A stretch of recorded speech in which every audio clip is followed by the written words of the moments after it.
Namaste Anuradha Bhagini. You can नमस्ते start. भगिनी। नमस्ते You भगिनी। can start. अथ ओम श्री गुरुभ्यो नमः।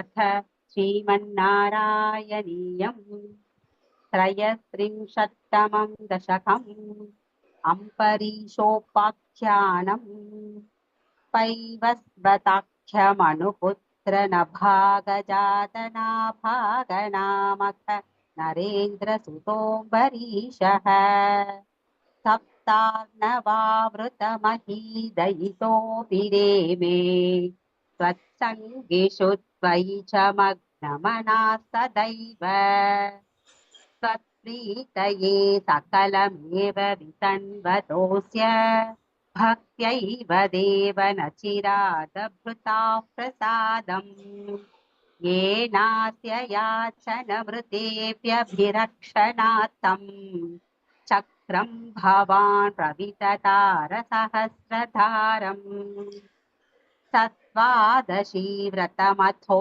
भवदर्चनार्थम् वर्षन् दधौ मधुवने यमुनोपकण्ठे पत्न्या समं सुमनसा महती वितन्वन् पूजान् द्विजेषु विसृजन् पशुषष्टिकोटिम् तत्राथ पारणदिने भवदर्चनान्ते दुर्वाससास्य मुनिना भवनं प्रपेदे भोक्तुवृतश्च स नृपेण परातिशीलः मन्दं जगाम यमुनान् नियमान् विधास्यन् राज्ञाथ पारणमुहूर्तसमाप्तिखेदात् द्वारैव पारणमकारि भवत्परेण प्राप्तो मुनिस्तदर्थ विजानन् क्षिप्यन् क्रुधोद्धृतजडो विततानकृत्याम् कृत्याञ्च तामसि धरां भुवनं दहन्ती अग्रेऽभिवीक्ष्य नृपतिर्न पदाच्च कम्पे त्वद्भक्तबाधमभिवीक्ष्य सुदर्शनन्ते कृत्यानलं शलभयन् मुनिमन्वधावीत् धावन्नशेषभुवनेषु भिया स पश्यन् विश्वत्रचक्रमपि ते गतवान् विरिञ्चम् खः कालचक्रमतिलङ्घ्यतीत्यपास्तः शर्वय्ययौ स च भवन्तमवन्दतैव भूयो भवन्निलयमेत्य मुनिं नमन्तम् प्रोचे भवानहमृषे ननु भक्तदासः ज्ञानन्तपश्च विनयान्वितमेव मान्यम् याह्यम्बरीशपदमेव भजेति भूमन् तावत् समेत्य मुनिना सगृहीतपादः राजापसृत्य भवदस्त्रमसावनौषीत् चक्रे गते मुनिरदादखिलाक्षिसोऽस्मै त्वद्भक्तिमागसि कृतेऽपि कृपाञ्च शंसन् राजा प्रतीक्ष्य मुनिमेकसमामनाश्वान् सम्भोज्य साधु तमृषि विसृजन् प्रसन्नम् भुक्त्वा स्वयं त्वयि ततोऽपि दृढं व्रतोऽभूत् सायुज्यमाप च समां पवनेशपायाः इति श्रीमन्नारायणीये अम्बरीषोपाख्यानं नाम त्रयस्त्रिंशत्तमं दशकं समाप्तम्। नारायणाखिलगुरो भगवन् नमस्ते। नारायणाखिलगुरो भगवन् नमस्ते। ధన్యవాదः. ఉత్తమం భగిని. సెకండ్ శ్లోకాల ఫస్ట్ అండ్ సెకండ్ పాద Please repeat பண்ணுங்க. तत्प्रीतये सकलमेव वितन्वतोऽस्य भक्त्यैव देव न चिरादभृता प्रसादम् Bhrtha prasadam. Bhrtha ரெண்டுமே மா பிராணா. ఓ దా కూడా మహాప్రాణం ஆமா ஆமா. Bhrtha தா இல்ல தா செகண்ட் தா. Bhrtha prasadam. వృథా వృథా వృథా இல்ல ప్రసాదం భక్త్యైవ దేవన చిరాద భృథా ప్రసాదం. భక్త్యైవ దేవన చిరాదభృతా ప్రసాదం. நீங்க பிரு சொல்லும்போது தா மகாபிராணா இட்ஸ் நாட் ஹியரிங் கரெக்ட்லி.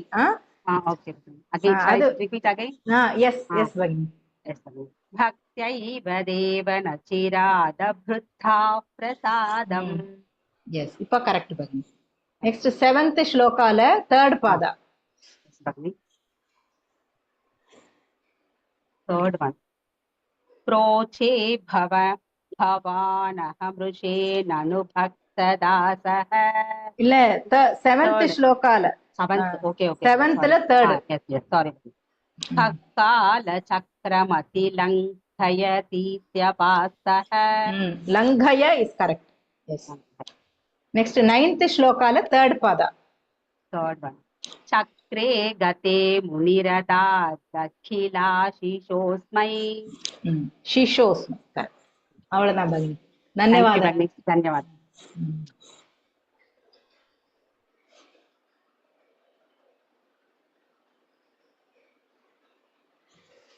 నమస్తే భగిని. ఉషా భగిని. You can start. నమస్తే. You can start. అథ శ్రీమన్నారాయణీయం त्रयस्त्रिंशत्तमं दशकं त्रयस्त्रिंशत्तमं दशकम् अम्बरीषोपाख्यानं वैवस्वताख्यमनुपुत्र नभागजाता नाभागनामकनरेन्द्र सुतोऽम्बरीषः सप्तार्णवावृतमहीदयितोऽपि रेमे त्वत्सङ्गिषु त्वयि च मग्नमनाः सदैव त्वत्प्रीतये सकलमेव वितन्वतोऽस्य भक्त्यैव देव न चिरादभृताः प्रसादम् येनास्य याचनमृतेऽप्यभिरक्षणार्थम् चक्रं भवान् प्रविततारसहस्रधारम् सद्वादशी व्रतमथो भवदर्चनार्थं वर्षं दधौ मधुवने यमुनोपकण्ठे पत्न्या समं सुमनसा महती वितन्वन् पूजां द्विजेषु विसृजन् पशुषष्टिकोटिं तत्राथद्पारणदिने भवदर्चनान्ते दुर्वाससास्य मुनिना भवनं प्रपेदे भोक्तुव्रतश्च स नृपेण परार्तिशीलः मन्दं जगाम यमुनान् नियमान् विधास्यन् राज्ञाथ पारणमुहूर्तसमाप्तिखेदात् वारैव पारणमकारि भवत्परेण प्राप्तो मुनिस्तदथ दिव्यदृशा विजानन् क्षिप्यन् क्रुधोद्धृतजटो विततान कृत्यां च तामसि धरां भुवनं दहन्तीम् अग्रेऽभिवीक्ष्य नृपतिर्न पदाच्च कम्पे त्वद्भक्तबाधमभिवीक्ष्य सुदर्शनन्ते कृत्यानलं शलभयन् मुनिमन्वधावीत् धावन्नशेषभुवनेषु भियास पश्यन् विश्वत्र चक्रमपि ते गतवान् विरिञ्चम् कः कालचक्रमतिलङ्घयतीत्यपास्तः शर्वै ययौ स च भवन्तमवन्दतैव भूयो भवन्निलयमेत्य मुनिन्नमन्तं प्रोचे भवानहमृषे ननु भक्तदासः ज्ञानन्तपश्च विनयान्वितमेव मान्यं याह्यम्बरीशपदमेव भजेति भूमन् तावत् समेत्य मुनिना सगृहीतपादः राजापसृत्य भवदस्त्रमसावनौषीत् चक्रे गते मुनिरदादखिलाशिषोऽस्मै त्वद्भक्तिमागसि कृतेऽपि कृपाञ्च शंसन् राजा प्रतीक्ष्य मुनिमेकसमामनाश्वान् सम्भोज्य साधु तं ऋषिविसृजन् प्रसन्नं भुक्त्वा स्वयं त्वयि ततोऽपि दृढं रतोऽभूत् सायुज्यमाप च समां पवनेशपायाः इति श्रीमन्नारायणीये अम्बरीषोपाख्यानं नाम त्रयस्त्रिंशत्तमं दशकं समाप्तं नारायणाखिलगुरो भगवन्नमस्ते नारायणाखिलगुरो भगवन्नमस्ते Uttamam Bhagini, well recited. So first shloka, first pada, first and second. वैवस्वताख्यमनुपुत्र नभागजातनाभागनामक नरेन्द्रसुतोऽम्बरीशः Yes. Fifth shloka, first pada. राज्ञाथ पारणमुहूर्तसमाप्तिखेदात् That jna sound only I got a little doubt. Jna pronunciation. Next 10th shloka, second pada. सम्भोज्य साधु तं ऋषिं विसृजन् प्रसन्नं That's all. Bhagini. Only that jna I find some different pronunciation. Jna, it is hearing like that. It is jna. Rajnatha. Jna sound. Okay. Okay. Dhanyavad. Thank you. Dhanyavad.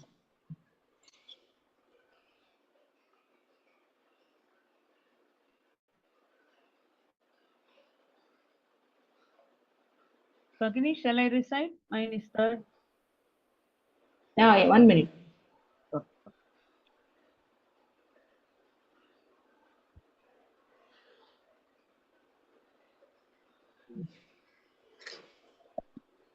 Namaste, Bhagini. 1 minute, Bhagini. Padma Bhagini, you have to recite just a minute. Namaste, Bhagini. Shall I start, Bhagini? Padma Bhagini, you can start. अथ श्रीमन्नारायणीयं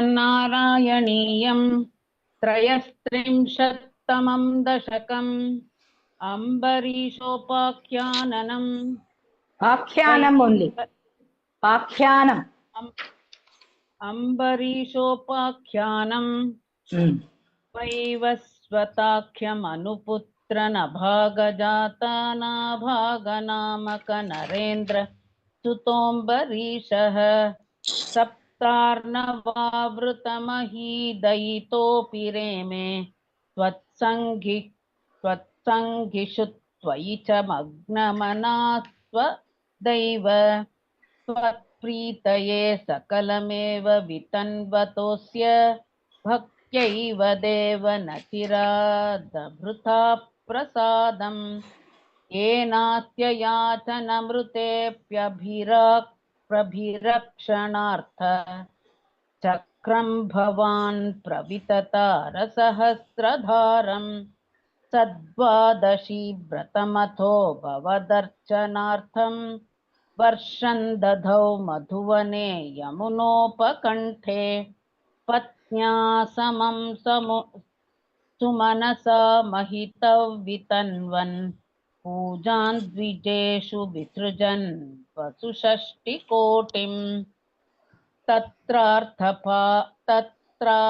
तत्रार्थपारणदिने भवदर्चनान्ते दुर्वाससास्य मुनिना भवनं प्रपेदे भोक्तुवृतश्च स नृपेण परार्त्रिशीलः मन्दं जगाम यमुनान् नियमान् विधास्यम् राज्ञातपारणमुहूर्त समाप्तिखेदात् वारैव पारणमकारि भवत्परेण प्राप्तो मुनिस्तदथ दिव्यदृशा विजानन् क्षिप्यन् धृतजटो विततान कृत्यां च ताम् असिधरां भुवनान् दहन्तीम् अग्रेऽभिवीक्ष्य नृपतिर्न पदाच्चकम्पे त्वद्भक्तबाधमभिवीक्ष्य सुदर्शनं ते कृत्यानलं शलभयन् मुनिमन्वधावीत्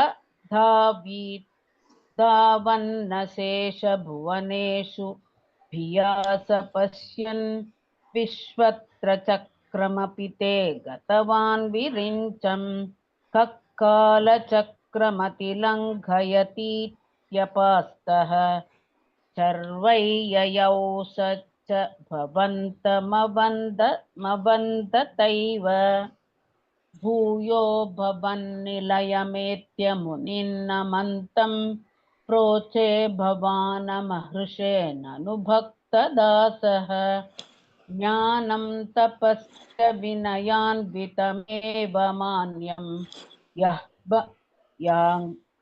याह्यम्बरीशपदमेव भजेति भूमन् तावत् समेत्य मुनिना स गृहीतपादः राजा प्रसृत्य भवदस्त्रमसावनौषीत्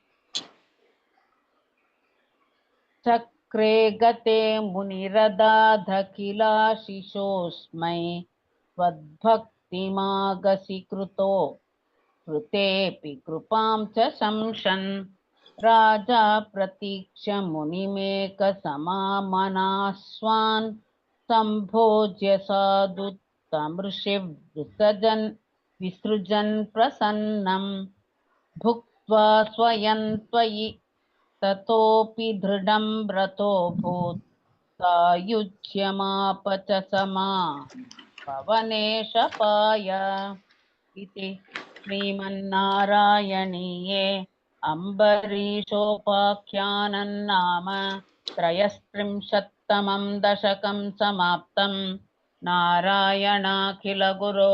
भगवन्नमस्ते नारायणाखिलगुरो भगवन्नमस्ते உத்தமம் பகினி. ஃபர்ஸ்ட் ஸ்லோகால ஃபர்ஸ்ட் அண்ட் செகண்ட் பாதால இந்த கண்டினியூஷன் கிட்ட வந்து ஜாத்தா யூ ஆர் டேக்கிங் அஸ் தீர்க்கம், அது ஜாத்த நாபாக, அது மட்டும் கொஞ்சம் ட்ரை பண்ணுங்க. ஓகே. வைவஸ்வதாख्यमनुपुत्र नभाग जात வைவஸ்யதாख्यमनुपुत्र नभाग जाता ஜாத்தான்னு தீர்க்கமா சொல்றீங்களா, அது வந்து ஹ்ரஸ்வம். நபாக ஜாத்த நாபாக நாமக நரேந்திர சுதோம்பரீஷः வைவஸ்வதாख्यमनुपुत्र नभाग जात नाभाग नामक नरेन्द्र सुतोम्बरीश.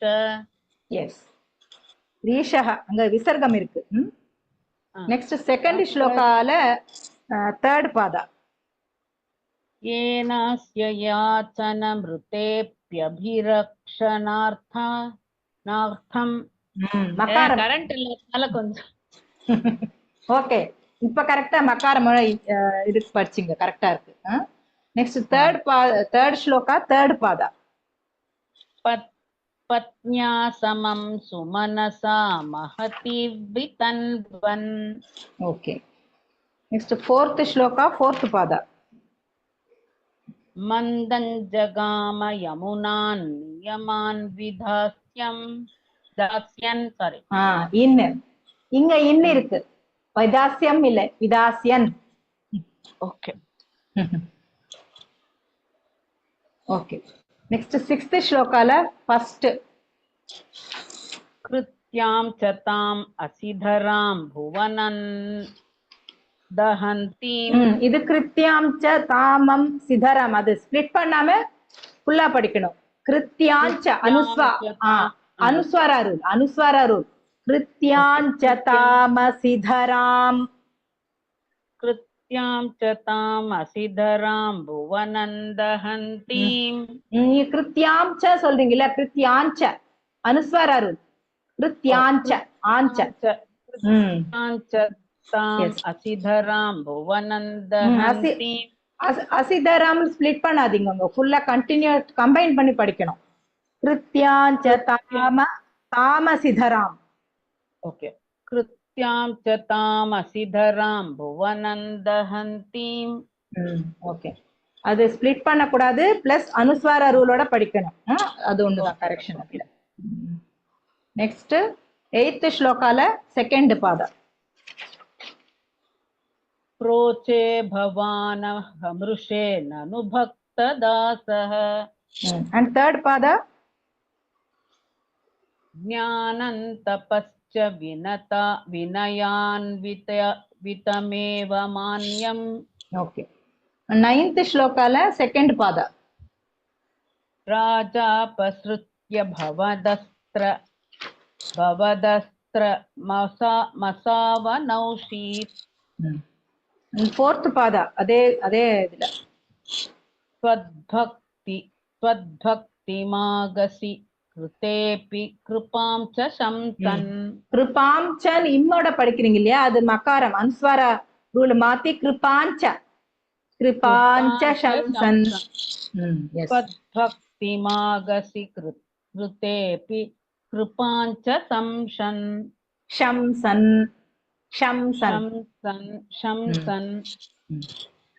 నెక్స్ట్ 10th శ్లోకాల 4th పాద. सायुज्यमापच समां पवनेश पायाः. విసర్గం ఫస్ట్ படிக்கல, இப்போ கரெக்டா படிச்சு. உத்தமம் பகினி, ధన్యవాదः. Thank you.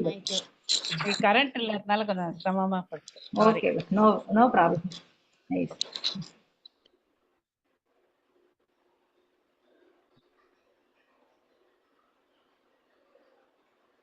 నమస్తే భాను భగిని. నమస్తే భాను భగిని. नमस्ते पठिकटमा படிங்க भगिनी.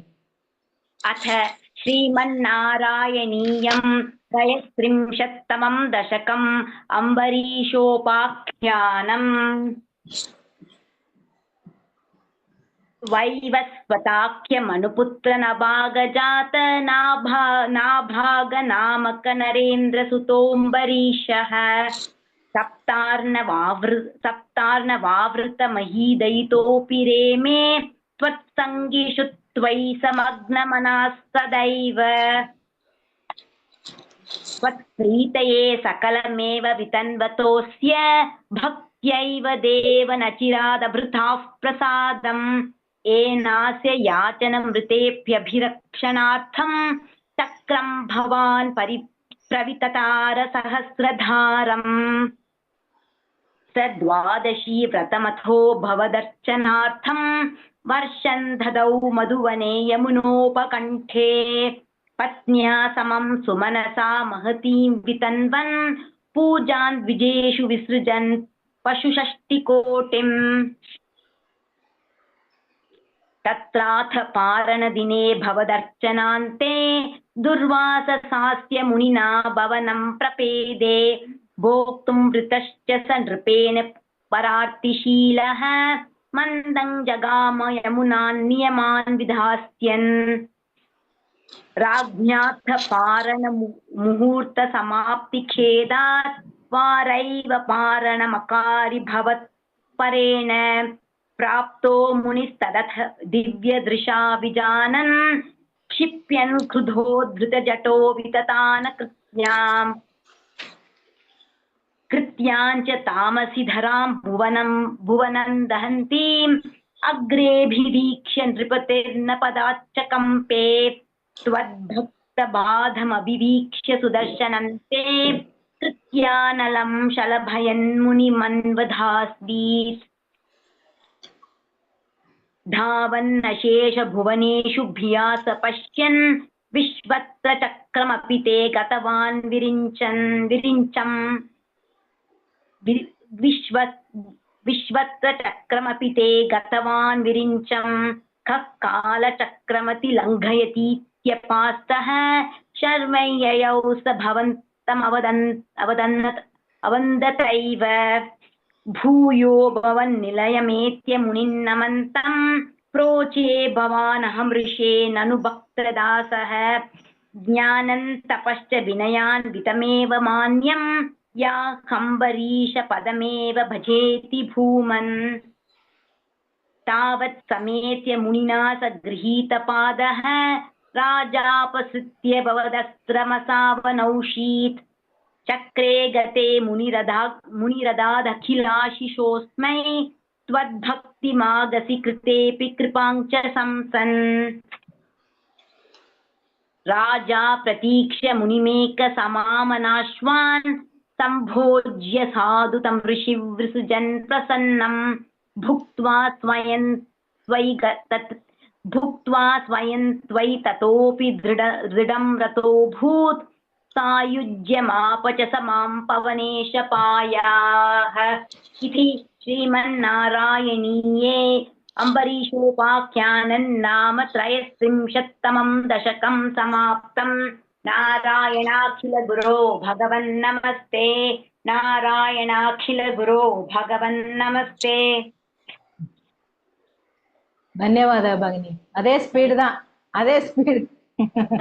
பட் வேற மிஸ்டேக் இல்லையே? இல்ல, இருக்கு இருக்கா? ஃபர்ஸ்ட் ஸ்லோகால ஃபர்ஸ்ட் அண்ட் செகண்ட் பாதா படிக்கும்போது ஜாதா அந்த கனெக்டிங் வந்து தா you should not take it as தீர்கா, அது ஷார்ட்டா படிக்கணும். ஒரு தடவை படிங்க. वैवस्वताख्यमनुपुत्र नभागजात नाभाग नामक नरेन्द्र सुतोम्बरीशः. ஜாதா அது வந்து ஜாதா அந்த ஹ்ரஸ்வமா படிங்க. அது வைவஸ்வதாख्यम अनुपुत्र नभागजात नाभाग नामक नरेन्द्र सुतोम्बरीशः. அது மாதிரி பிராக்டிஸ் பண்ணும். படிக்கட்டுமா? இன்னொரு வாட்டி வேணுமா? படிங்க. वैवस्वताख्यम अनुपुत्र नभागजात नाभाग नामक नरेन्द्र सुतोम्बरीशः. ஜாத அது வந்து ஜாத அது தீர்க்கமா இல்லாம ஹ்ரஸ்வமா படிங்க. நெக்ஸ்ட் ஃபோர்த் பாதா, அதே ஸ்லோகா ஃபோர்த் பாதா. त्वत्सङ्गिषु त्वयि च मग्नमनः सदैव. चा is correct. Okay. Next third श्लोका सेकंड पादा. वर्षं दधौ मधुवने यमुनोपकण्ठे.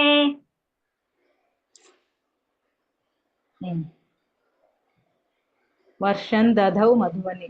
ओके. थर्ड श्लोका सेकंड पादा. थर्ड पादा में पढ़ेंगे. पत्न्या समं सुमनसा महतीं वितन्वन्. महती ती दीर्घमादाने சொல்றேன். ஆமா, महती वितन्वन्. ओके. नेक्स्ट सेवेंथ श्लोका फोर्थ पादा. शर्मय्ययौ सच भवन्तमवन्दतैव. அவந்ததைவ இல்ல, அது கம்பைன் பண்ணி படிக்கணும். शर्वय्ययौ सच भवन्तमवन्दतैव. शर्वय्ययौ स भवन्तमवन्दतैव. சா சா கூட இருக்கு. சா சா சா கூட இருக்கு. शर्वय्ययौ सच भवन्तमवन्दतैव. भवन्त भा मा प्राण स्ट्रेस பண்ணுங்க. शर्वय्ययौ सच भवन्तमवन्दतैव.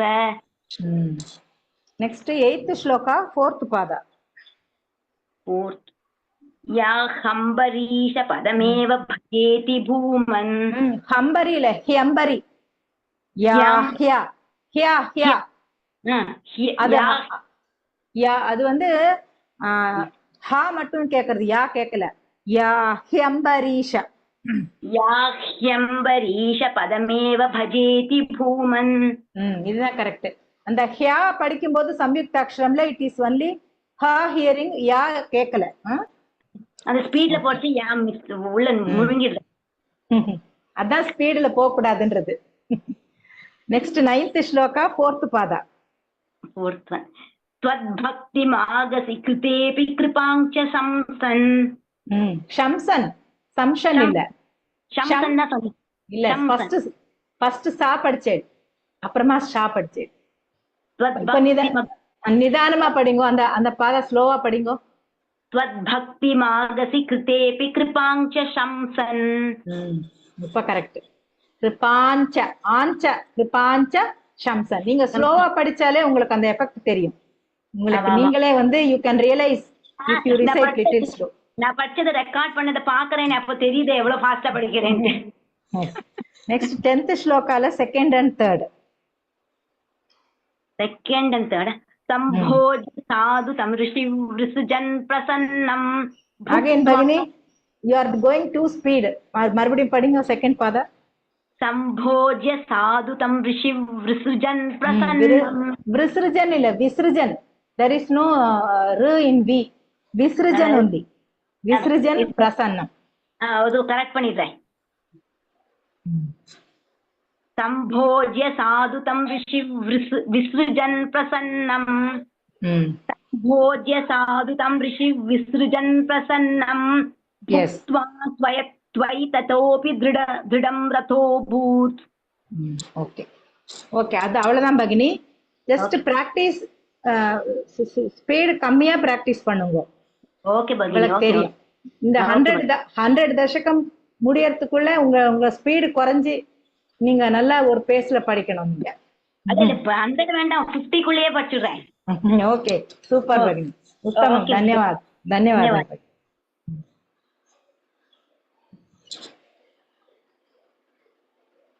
नमस्ते भगिनी. नमस्ते भगिनी.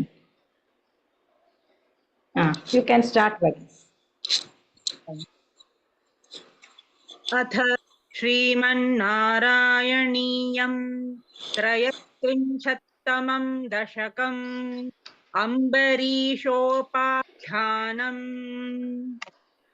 वैवस्वताख्यमनुपुत्र नभागजातनाभागनामकनरेन्द्रसुतोऽम्बरीषः तत्तार्णवावृतमहीदयितोऽपि रेमे त्वत्सङ्गिषु त्वयि च मग्नमनाः सदैव.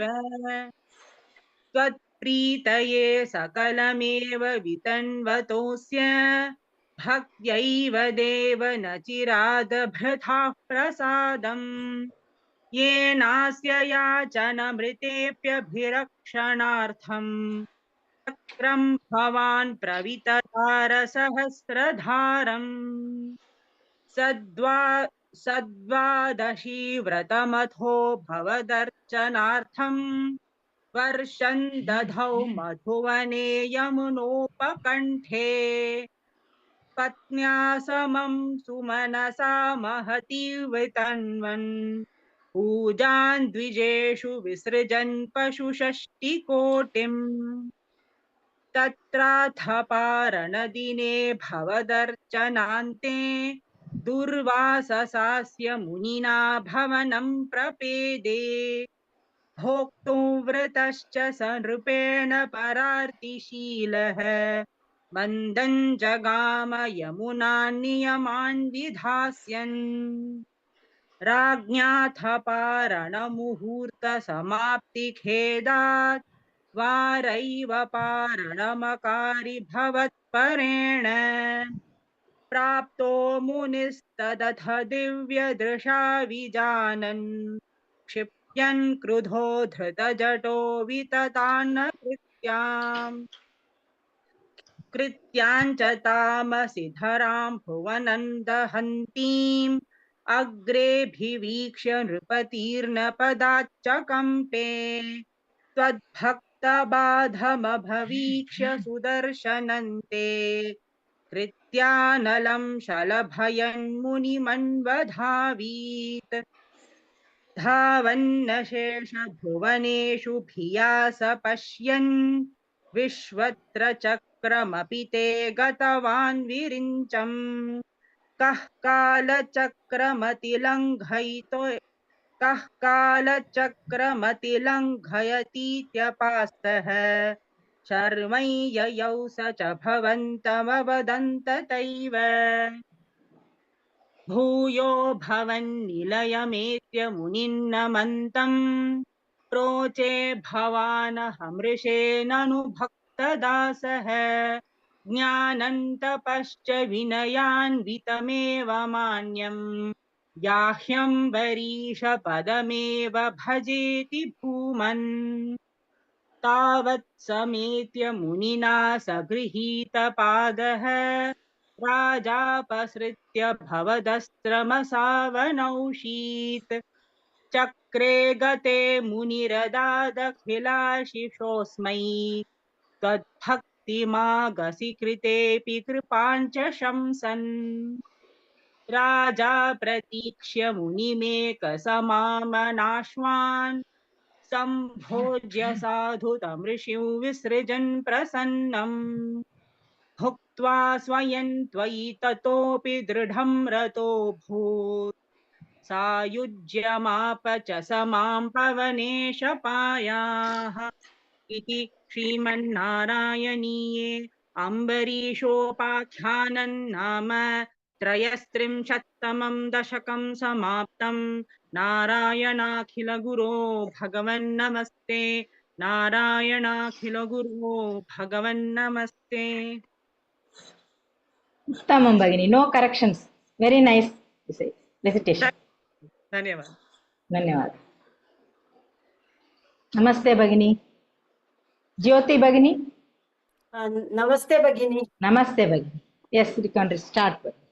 अथ श्रीमन्नारायणीयं त्रयस्त्रिंशत्तमं दशकम् अम्बरीषोपाख्यानं वैवस्वताख्यमनुपुत्र नभागजातनाभागन् मकसु नरेन्द्रसुतोऽम्बरीषः सप्तार्णवावृतमहीदयितोऽपि रेमे त्वत्सङ्गिषु त्वयि च मग्नमनः सदैव त्वत्प्रीतये सकलमेव वितन्मतोऽस्य भक्त्यैव देव न चिरादभृत्ताः प्रसादम् येनास्य याचनमृतेऽप्यभिरक्षणार्थम् चक्रं भवान् प्रविततारसहस्रधारम् सद्वादशी व्रतमथो भवदर्चनार्थं वर्षं दधौ मधुवने यमुनोपकण्ठे पत्न्या समं सुमनसा महती वितन्वन् पूजान् द्विजेषु विसृजन् पशुषष्टिकोटिम् तत्राथ पारणदिने भवदर्चनान्ते दुर्वाससास्य मुनिना भवनं प्रपेदे भोक्तुवृतश्च सनृपेण परार्तिशीलः मन्दं जगाम यमुनान् नियमान् विधास्यन् राज्ञाथ पारणमुहूर्तसमाप्तिखेदात् वारैव पारणमकारि भवत्परेण प्राप्तो मुनिस्तदत्थ दिव्यदृशा विजानन् क्षिप्यन् क्रुद्धो धृतजटो वितता न कृत्यां च तामसि धरां भुवनं दहन्तीम् अग्रेभिवीक्ष्य नृपतिर्न पदाच्च कम्पे त्वद्भक्तबाद्धमभिवीक्ष्य सुदर्शनन्ते कृत्यानलं शलभयन् मुनिमन्वधावीत् धावन्नशेष भुवनेषु भिया स पश्यन् विश्वत्र चक्रमपि ते गतवान् विरिञ्चं कः कालचक्रमतिलङ्घयतीत्यपास्तः शर्वय्ययौ स च भवन्तमवन्दतैव भूयो भवन्निलयमित्यमुनिन्नमन्तम् प्रोचे भवानहमृषे ननु भक्तदासः ज्ञानन्तपश्च विनयान्वितमेव मान्यं याह्यम्बरीशपदमेव भजेति भूमन् तावत् समेत्य मुनिना स गृहीतपादः राजापसृत्य भवदस्रमसावनौषीत् चक्रे गते मुनिरदादखिलाशिषोऽस्मै त्वद्भक्तिमागसि कृतेऽपि कृपाञ्च शंसन् राजा प्रतीक्ष्य मुनिमेकसमामनाश्वान् सम्भोज्य साधु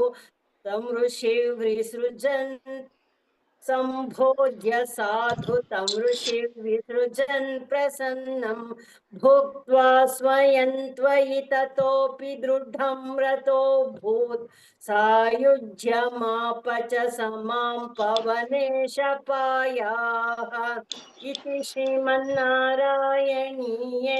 अम्बरीषोपाख्यानं नाम त्रयस्त्रिंशत्तमं दशकं समाप्तम् नारायणाखिल गुरो भगवन् नमस्ते नारायणाखिल गुरो भगवन् नमस्ते उत्तमं भगिनी उत्तमं only eighth shloka third pada that only for jnana that you jnanantapascha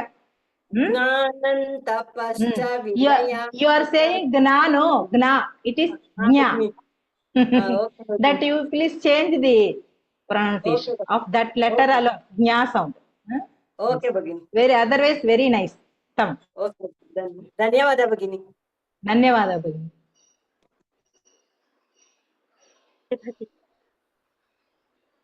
ನಮಸ್ತೆ ಭಗಿನಿ you can start अथ श्रीमन्नारायणीयं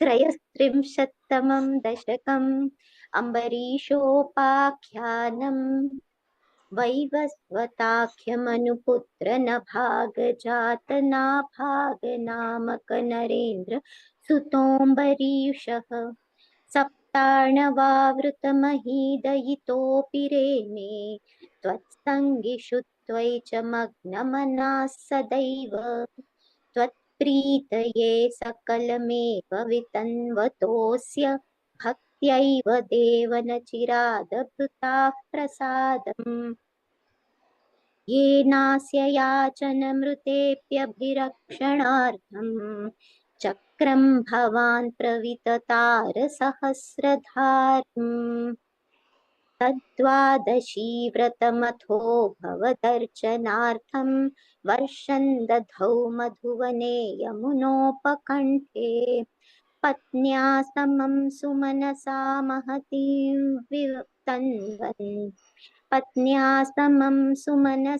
महतीं वितन्वन् पूजान् द्विजेषु विसृजन् पशुषष्टिकोटिम् तत्राथ पारणदिने भवदर्चनान्ते दुर्वाससास्त्य मुनिना भवनं प्रपेदे भोक्तुं वृतश्च सनृपेण परार्तिशीलः मन्दं जगाम यमुनान् नियमान् विधास्यन् राज्ञाथ पारणमुहूर्तसमाप्तिखेदात् वारैव पारणमकारि भवत्परेण प्राप्तो मुनिस्तदथ दिव्यदृशा विजानन् क्षिप्यन् क्रुधोद्धृतजटो विततान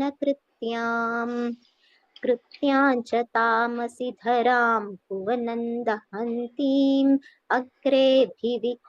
अग्रेऽभिवीक्ष्य नृपतिर्न पदाच्च कम्पे त्वद्भक्तबाधमभिवीक्ष्य सुदर्शनन्ते दैत्यानलं शलभयन् मुनिमन्वधावीत् धावन्नशेषभुवनेषु भियास पश्यन् विश्वत्रचक्रमपि ते गतवान् विरिञ्चम् कः कालचक्रमतिलङ्घयतीत्यपास्तः शर्वन् ययौ स च भवन्तमवन्दतैव भूयो भवन्निलियमेत्यमुनिन्नमन्तम् प्रोचे भवानहमृषेणनु भक्तदासः ज्ञानन्तपश्च विनयान्वितमेव मान्यम् याह्यं वरीशपदमेव भजेति भूमन् तावत् समेत्य मुनिना स गृहीतपादः राजापसृत्य भवदस्त्रमसावनौषीत् चक्रे गते मुनिरदादखिलाशिषोऽस्मै चक्रे गते मुनिरदादखिलाशिषोऽस्मै त्वद्भक्तिमागसि कृतेति कृपाञ्च शंसन् राजा प्रतीक्ष्य मुनिमेकसमामनाश्वान् सम्भोज्य साधुतं ऋषिं विसृजन् प्रसन्नं भुक्त्वा स्वयं त्वयि ततोऽपि दृढं रतोऽभूत् सायुज्यमाप च समां पवनेशपायाः इति श्रीमन्नारायणीये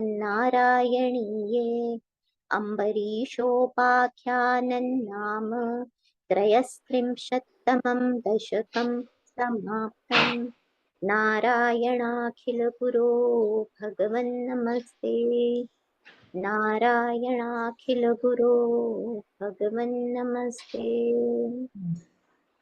उत्तमं भगिनी, वेरी नैस्, नो करेक्षन्स्. धन्यवादः. धन्यवादः भगिनी. धन्यवादः.